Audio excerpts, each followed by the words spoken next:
प्रिय छात्रों, आज अपने अध्ययन करेंगे परक्विजिट्स यानी कि अनुलाभ। तो सबसे पहले देखना है कि अनुलाभ किसे कहते हैं। नियोक्ता द्वारा कर्मचारियों को वेतन के अलावा कई सुविधाएं दी जाती है। जो सुविधाएं नगद में दी जाती है यानी कि जिनका कैश पेमेंट होता है उन्हें कहते हैं भत्ते, अलाउंसेज। इससे पूर्व के जो वीडियो में मैंने आपको अलाउंसेस के बारे में बताया था। अलाउंसेस जो होते हैं उनका कैश पेमेंट होता है, जैसे डीएनएस अलाउंस है, सिटी कंपलसेटरी अलाउंस है, डेपुटेशन अलाउंस है, वार्डनशिप अलाउंस है, प्रॉक्टरशिप अलाउंस है, फिक्स्ड मेडिकल अलाउंस है, प्रोजेक्ट अलाउंस है, children education allowance, hostel meet allowance, border area allowance, transport allowance, house rent allowance etcetera. ये अनेकानेक allowances जिनके बारे में आपको पूर्व के वीडियो में बतलाया था। अलाउंसेज जो होते हैं उनका नकद भुगतान किया जाता है यानी कैश पेमेंट। अब बात आती है तो अनुलाभ क्या है। जो सुविधाएं वस्तु या सेवा के रूप में दी जाती है परंतु उनका मुद्रा में मूल्य ज्ञात किया जा सकता है। यानी कि आपको सुविधा दी हमने या सेवा दी वस्तु के रूप में दी, तो उसका मेज़रमेंट हम जो है कैश में करें, उसकी वैल्यू कितनी होती है, मुद्रा में मूल्य कितना होता है, वो हम ज्ञात करेंगे, उसे कहते हैं अनुलाभ। साधारण शब्दों में कहें तो बात यह है कि allowances are paid in cash, perquisites are provided as a facility और ए सर्विस। अब बात आती है कि अनुलाभ जो है सुविधाएं, परक्विजिट्स किस तरीके से कर योग्य होगी, उनका मूल्य निर्धारण कैसे किया जाएगा, मुद्रा में मूल्य निर्धारण। तो इसके लिए हमने कर्मचारी जो हैं उनका क्लासिफिकेशन किया। परक्विजिट्स जो है ऐसी perquisites taxable for all employees, सभी कर्मचारियों के लिए कर योग्य है। एक है perquisites taxable for specified employees. अब बात आती है कि स्पेसिफाइड और नॉन स्पेसिफाइड क्या होते हैं। स्पेसिफाइड को हम समझेंगे कि स्पेसिफाइड एम्प्लॉयज किसे कहते हैं, उसकी कुछ टर्म्स एंड कंडीशंस है, तब कोई कर्मचारी स्पेसिफाइड हो जाता है। और कुछ ऐसी परक्विजिट्स यानी कि कुछ ऐसे अनुलाभ या सुविधाएं केवल उन्हीं के लिए कर योग्य है। एक है टैक्स फ्री परक्विजिट्स यानी कि सभी के लिए कर मुक्त है, चाहे आप स्पेसिफाइड है चाहे नॉन स्पेसिफाइड है। अब बात आती है कि perquisites taxable for all employees यानी कि सभी कर्मचारियों के लिए कर योग्य है। अब बात आती है कौन सी, जैसे इसमें दे रखा है किराए से मुफ्त रहने का मकान, रेंट फ्री हाउस। नियोक्ता ने आपको रहने के लिए मुफ्त मकान की सुविधा दी, तो वो सभी कर्मचारियों के लिए कर योग्य है। फिर आता है रियायती दर पर रहने का मकान, वैल्यू ऑफ कंसेशनल हाउस। नियोक्ता ने आपको रहने के लिए मुफ्त मकान की सुविधा तो नहीं दी, लेकिन कंसेशनल सुविधा दी रियायती दर पर। कैसे, मान लीजिए उस मकान का किराया 10,000 रुपये प्रति माह होता है। नियोक्ता ने यदि आपसे किसी प्रकार की कोई वसूली नहीं की तो वो तो हो गया रेंट फ्री। लेकिन नियोक्ता आपको यानी कर्मचारी को ये कहता है कि भाई प्रति माह आपको 2,000 रुपये देने होंगे, तो फ्री नहीं हुआ, वो कंसेशनल हो गया। यानी कि नियोक्ता के द्वारा जो मकान दिया गया वो कंसेशनल रेट पे दिया गया। ऐसी स्थिति में वो कहलाएगा concessional house. Value of concessional house कैसे निकालते हैं वो हम देखेंगे। नियोक्ता द्वारा कैसे ऐसे दायित्वों का भुगतान जो नियोक्ता न करता तो करदाता को तो करने पड़ते हैं, यानी ultimately liability relating to employ but paid by the employer. Employer ने उसका भुगतान किया, जैसे होटल के अथवा क्लब के निजी बिलों का भुगतान, कर्मचारी के किसी ऋण का भुगतान, लोन, बच्चों की शिक्षा का भुगतान, कर्मचारी के घरेलू नौकर का वेतन, नियोक्ता द्वारा चुकाया गया यदि नौकर की नियुक्ति कर्मचारी ने की हो। एम्प्लॉयर करता है तो सिचुएशन अलग होती है। फिर कर्मचारी को बचाने के लिए, उसको रक्षा करने के लिए नियोक्ता द्वारा किए गए कानूनी व legal expenses relating to employ, करदाता के स्वयं के अथवा किसी परिवारजन के जीवन बीमा के लिए एक वार्षिक अनुबंध के अंतर्गत दी हुई रकम, LIC premium paid by the employer, ये जो सब है ये लायबिलिटी किसकी है? एम्प्लॉय की, but paid by the employer. तो ये सभी कर्मचारियों के लिए कर योग्य है। इसी प्रकार आपके स्वेट इक्विटी शेयर्स हैं, उनके बारे में भी जो है टैक्सेबल होगा सभी कर्मचारियों के लिए। सुपर एन्वेशन फंड में यदि एम्प्लॉयर ने किसी फंड में पैसा जमा कराया, सुपर एन्वेशन फंड में 1,50,000 रुपये से अधिक, तो वो भी कर योग्य होगा। अब जो बात आती है कि ये फ्रिंज बेनिफिट्स क्या होते हैं, वो टैक्सेबल कैसे होंगे, इसी में बिना ब्याज या ब्याज की रियायतों दर पर ऋण की सुविधा, यानी कि इंटरेस्ट फ्री लोन या कंसेशनल जो है रेट पे आपको लोन दिया गया, ट्रैवल असिस्टेंट, फ्री मील, भोजन, मुफ्त भोजन, gifts, charges relating to credit cards paid by the employer, club expenses, use of the movable property, transfer of the movable property, any perquisites या और कोई अनुलाभ। ये जो अनुलाभ या ये जो अभी अपन ने डिस्कस किया, ये सभी कर्मचारियों के लिए कर योग्य है, अर्थात स्पेसिफाइड और नॉन स्पेसिफाइड। अब बात आती है कि perquisites taxable for specified employees only, यानी कि केवल विशिष्ट कर्मचारियों के लिए ही जो है कर योग्य अनुलाभ है। ऐसे कुछ परक्विजिट्स हैं जो विशिष्ट कर्मचारी, स्पेसिफाइड एम्प्लॉय के लिए ही कर योग्य होगी। तो सबसे पहले तो हमें ये समझना होगा कि स्पेसिफाइड एम्प्लॉय किसे कहते हैं। इसके लिए जो बात है कि एक ऐसा कर्मचारी जो निम्नलिखित 3 शर्तों में से कोई एक शर्त की पूर्ति करता हो, यानी कि 3 conditions are given, any one fulfilled by the employ that is called specified employ. 3 में से कोई एक शर्त की पूर्ति कर देता है। फर्स्ट, वह कंपनी का संचालक हो, डायरेक्टर हो। अगर वो डायरेक्टर है तो स्पेसिफाइड एम्प्लॉय है। एक कंपनी का ऐसा कर्मचारी जिसका कंपनी में सार्वजनिक हित हो, यानी कि सार्वजनिक हित किसे कहते हैं? सब्सटेंशियल इंटरेस्ट, उसका वोटिंग राइट जो है 20% या से अधिक है, तो वो कर्मचारी स्पेसिफाइड एम्प्लॉय कराएगा। 20% से अधिक, 20% या उससे अधिक मताधिकार है उसके पास, तो ऐसी स्थिति में वो स्पेसिफाइड एम्प्लॉय कहलाएगा। और थर्ड जो कंडीशन है, गत वर्ष मौद्रिक वेतन शीर्षक के अंतर्गत एक या अधिक नियोक्ताओं से मौद्रिक कर योग्य आय की राशि 50,000 रुपये से अधिक। सिंपल सी बात है, टैक्सेबल इनकम जो है मोर देन 50,000 मॉनेटरी बेनिफिट्स के लिए।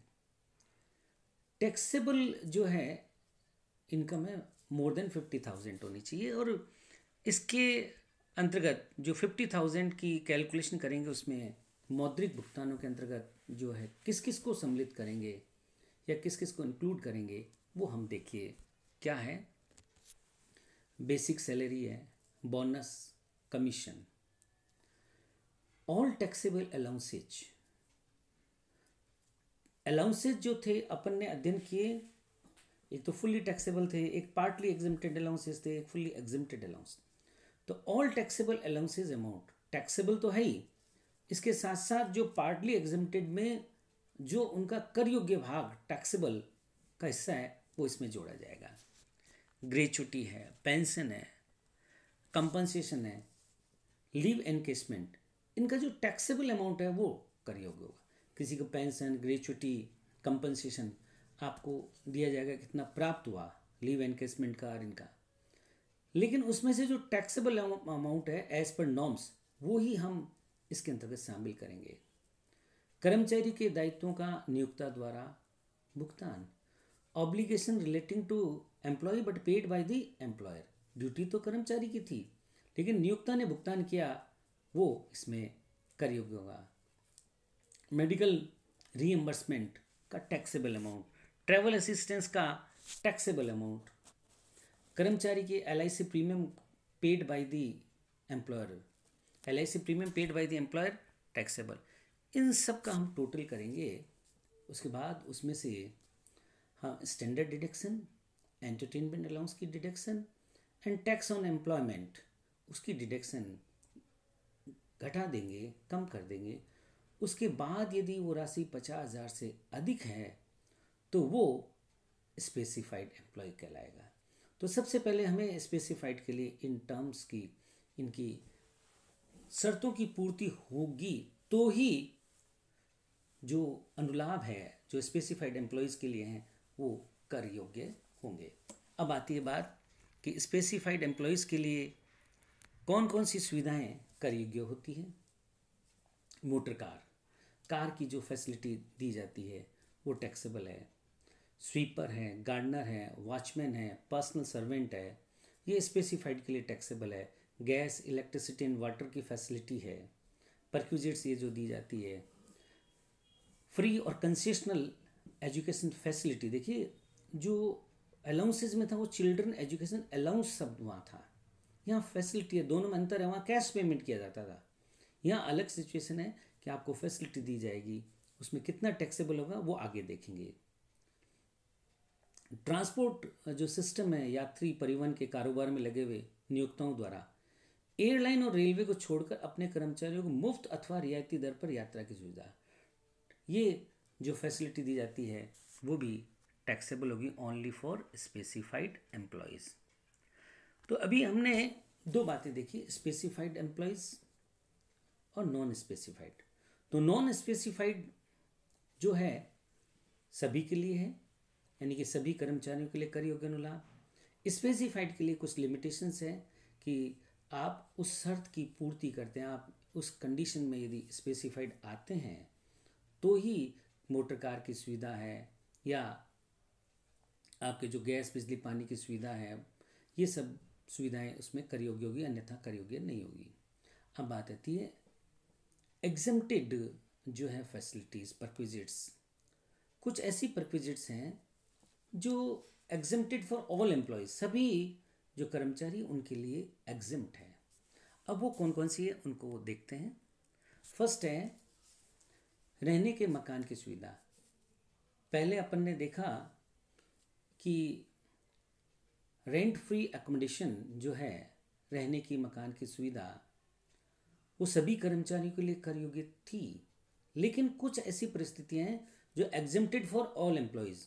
यदि कोई कर्मचारी माइंस में, यानी कि खान में, समुद्र तट पे या तेल खोजने के स्थान, बांध निर्माण स्थल आदि पर कार्यरत है और उसको ऐसे मकान की सुविधा दी जाती है, तो उस कंडीशन में वो मकान की सुविधा कर मुक्त होगी। लेकिन मकान रिमोट एरिया में हो, और दूसरी बात है कि मकान टेम्परेरी नेचर का हो, 800 स्क्वायर फीट से ज़्यादा का नहीं हो, नगर पालिका की सीमा से 8 किलोमीटर दूर हो। कंडीशन ये फुलफिल करनी होगी कि रिमोट एरिया में हो मकान, 800 वर्ग फीटर यानी कि 800 स्क्वायर फीट से ज़्यादा का ना हो, टेम्परेरी नेचर का मकान हो, नगर पालिका से 8 किलोमीटर दूर हो, और उसके साथ साथ उस मकान का उपयोग कहाँ किया जाता है, कैसे कर्मचारी, खान है, समुद्र तट है, तेल खोजने के स्थान, बांध निर्माण आदि स्थानों पर कार्यरत कर्मचारी को यदि सुविधा दी जाती है मुफ्त मकान की, तो वो कर मुक्त होगी। अब बात आती है यदि किसी कर्मचारी का स्थानांतरण हो जाता है, ऐसी स्थिति में उसको 2 मकान की सुविधा होती है। कैसे? मान लीजिए आप जोधपुर में कार्यरत हैं और आपका मुंबई में ट्रांसफ़र हो गया। जो आपका ट्रांसफ़र हुआ, स्थानांतरण हुआ, वो मार्च के महीने में हुआ, तो कर्मचारी मार्च के महीने में तो मुंबई में अपने बच्चों को ले जा नहीं सकता, क्योंकि उन दिनों में बच्चों की परीक्षाएं होती हैं। तो वो कर्मचारी जो है जोधपुर का मकान भी उपयोग कर रहा है, नियोक्ता द्वारा दिया गया, और मुंबई में दिए गए मकान का भी उपयोग कर रहा है, अर्थात 2 मकानों का उपयोग कर रहा है।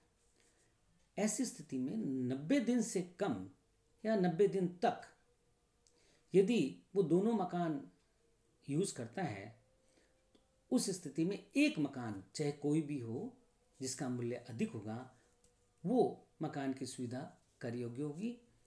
यदि 90 दिन से ज़्यादा भी यदि दोनों मकानों का उपयोग करता है तो दोनों मकान की सुविधा कर योग्य होगी।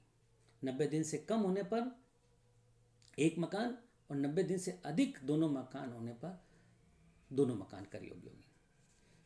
किसी कर्मचारी का, जैसे भी बताया कि जोधपुर से उसका स्थानांतरण मुंबई हो गया, नियोक्ता उसको मकान की सुविधा नहीं दे पाया, उसको होटल में रुकवाया। यदि होटल में सुविधा दी और 15 दिन तक वो होटल में ठहरा, तो ऐसी स्थिति में 15 दिन तक तो कर मुक्त है। 15 दिन से ज़्यादा जो होटल का किराया दिया गया वो कर योग्य होगा। न्यायाधीशों को मकान की जो सुविधा दी जाती है वो कर मुक्त है। संसद के अधिकारियों को मुफ्त आवास की सुविधा कर योग्य है, कर मुक्त। अब आती बिना ब्याज अथवा रियायती ब्याज दर पर ऋण की सुविधा। Interest free loan.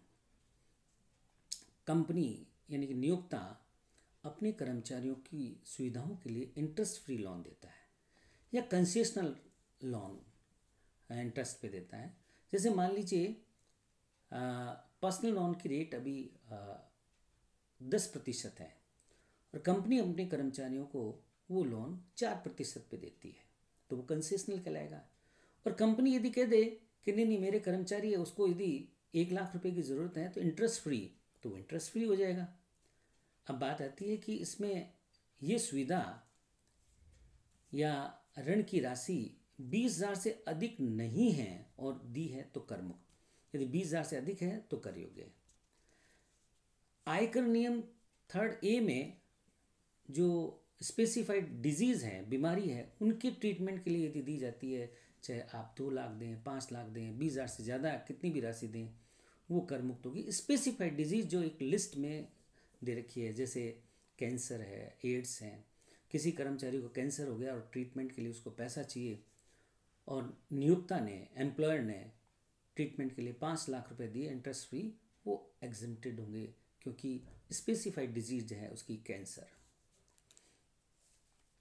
नियोक्ता द्वारा संचालित शिक्षण संस्थान में कर्मचारी के बच्चों को निःशुल्क शिक्षा की सुविधा, कंप्यूटर, लैपटॉप पर्सनल यूज़ के लिए दिए जाते हैं, वो एग्जेम्प्टेड है। ट्रैवल असिस्टेंस एक लिमिटेड जो लिमिटेशंस है उसमें एग्जेम्प्टेड है। फॉरेन में दी गई फैसिलिटी।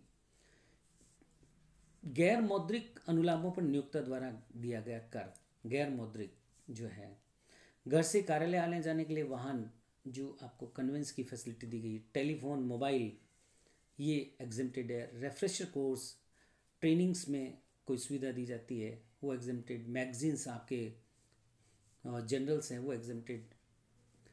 चिकित्सा सुविधाएं निर्धारित नियमों के अनुसार। अब ये नियम क्या है चिकित्सा सुविधा के, वो अलग अलग है, वो आगे देखेंगे।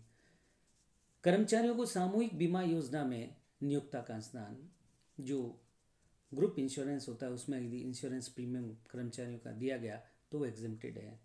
नियोक्ता द्वारा कर्मचारी के संबंध में ली गई दुर्घटना बीमा पॉलिसी, एक्सीडेंटल इंश्योरेंस प्रीमियम का यदि पेमेंट किया है, कुछ ऐसे काम होते हैं जिसमें एक्सीडेंटल प्रीमियम लेना ज़रूरी होता है, जहाँ पे बांध का काम है या आपके माइंस का काम है, वहाँ एक्सीडेंटल कोई दुर्घटना घटित हो जाए तो उस कंडीशन में जो इंश्योरेंस पेमेंट किया गया प्रीमियम का वो भी एग्जेम्प्टेड।